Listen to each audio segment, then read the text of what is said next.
What are matrices? Set of numbers enclosed in a bracket is called matrix.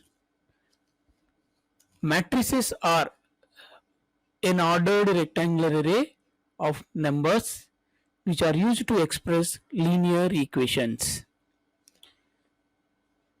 Matrix is an arrangement of numbers into rows and columns.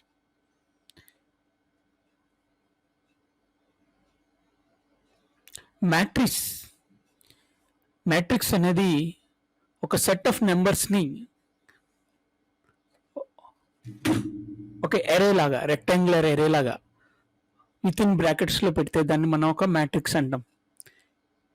అందుకనే matrices are ordered rectangular array of numbers which are used to express linear equations.